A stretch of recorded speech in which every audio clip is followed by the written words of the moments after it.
Get the video ready to go. Hi, how are you? Good, how are you? Good. What is going on, Deb? How are you? Good. It's been a long time since we've seen you. I Last know, time I saw know. you, G6 was just coming out, and your life has completely changed. It has. Now, how has it changed? It's done a complete 180 since I worked at Old Navy and lived here, that's for sure. But everything's been great. You know, G6 popped off, and I got to travel around a bunch, and I just finished up recording my debut album. Yes. Now it's my time. So what are we going to expect from the debut album? A lot of surprises. There's a lot of different tempos and textures, and pretty ballads and little bangers, and so a lot of stuff. Every song we've heard so far is different. I mean, Yeah. the song has been the same. Yeah, for sure. I definitely, you know, the Cataracts were the only people that produced it. I didn't have any outside production. So it's all very cohesive in that sense, but I also wanted to make a little bit of everything that I like, so. Yeah, that's good. I mean, it's good. Sierra High School is where you went to high school. Yeah.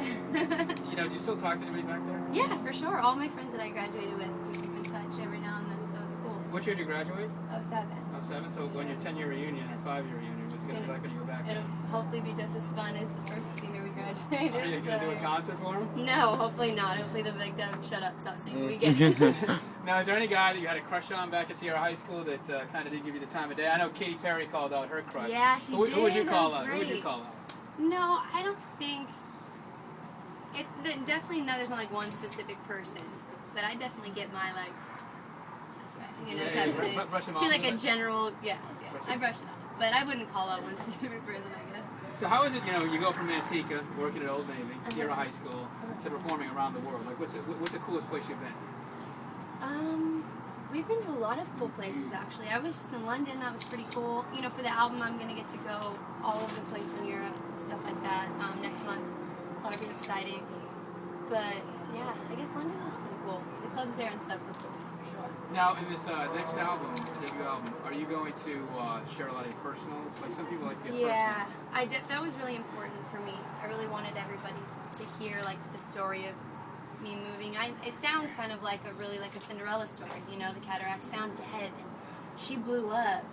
Lucky bitch, you know. But it wasn't like that.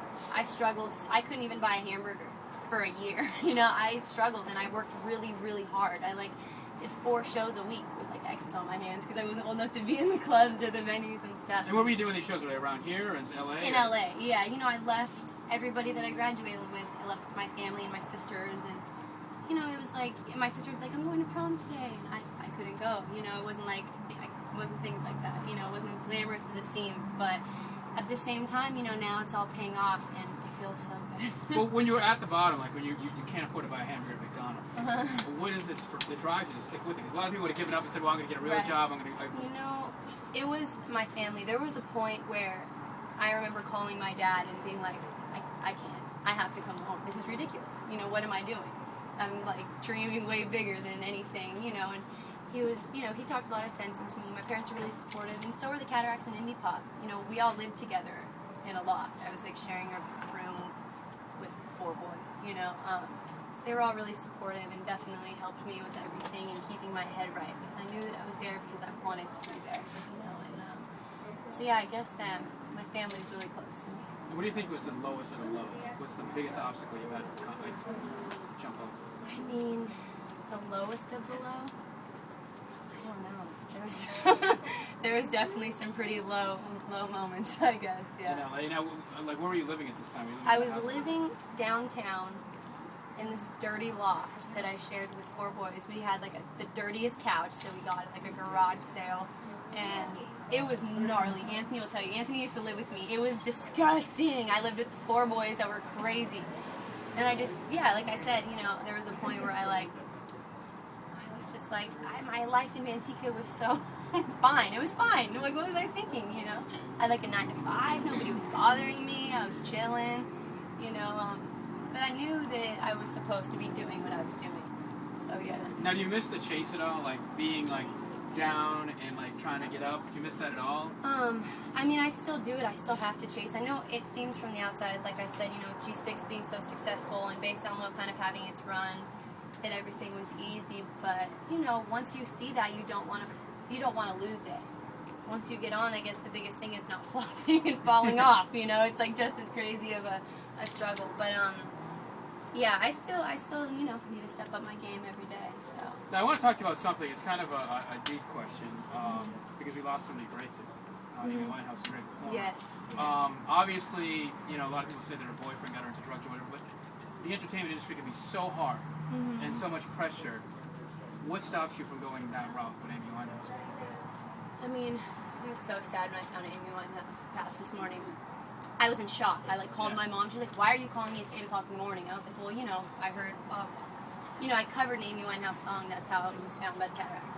But anyways, I think that, you know, it is easy for people to fall in that route. But like I said, having my family in the cataracts, I mean, luckily, me personally, I was never into that stuff even before I did music. So moving to LA didn't really change anything. But for the people that are, you know, I think having that a solid ground base. It's so easy to lose yourself out there. It's a jungle. It's nuts. Especially nowadays, I'll go to clubs and they'll be like, "Oh, Deb, whatever you need." I'm like, you can't tell kids that. It's terrible, you know? You can't tell people that in general. But, you know, it's like that out there. But, yeah, I think that having, the solid ground of having indie pop and the cataracts in my family really helped keep my mind straight no matter what. Even when it was, you know, there was a time where when G6 popped off, I'll keep it, really real with you guys, that it was hard for me not to even get caught up with just getting caught up in the G6 thing, you know, where I was all over the place. It was like a whirlwind, you know, of showing up places and taking flights, and I wouldn't sleep for 4 days, and I'd do interviews and probably sound like an idiot. You know, just getting caught up in that sort of rut, it's really hard. But yeah, thankfully my family, I'd come back home and walk around barefoot and watch football games and, you know, have a couple beers and relax. Well, who's your football team? The Chicago Bears. My family's from Oh, Chicago. from Yeah. Chicago. Now, what nationality are you? I'm Mexican and Portuguese. Okay, I thought you were Portuguese. Yeah. Now, Kanye West had said this. I want to see if you were going to relate to it all. He said it's so difficult that every time you see somebody or you're walking down the street, nobody says, "Hey, how you doing?" They're like, "Can I get a picture? Can I get an autograph?" Is that tough for you? Does it bother you? It's not. It's definitely weird. Just because, you know, 3 years ago that wasn't the case. I was like, "Do you need help with that? I'll fold that shirt for you." You know, Yeah. This is on sale. You know, it was complete opposite. So it's weird, but it doesn't bother me because I was that kid that, you know, waited outside the venues, that went to all the shows, that called in the radio stations to win stuff. I was that of course. kid. Yeah, of course. You're, you know, out here listening to that. So no, it doesn't ever annoy me. Well, hopefully it won't ever get to that point. You know, I think that's kind of weird and sad, but it definitely gets weird, but it doesn't bother me. Well, on that note, we're going to take some pictures now. Sick. Thank you so much, Deb, for coming out here and doing this appearance. Thank you for so having much. me, you guys. Thank you for coming, everybody. Really, thank you.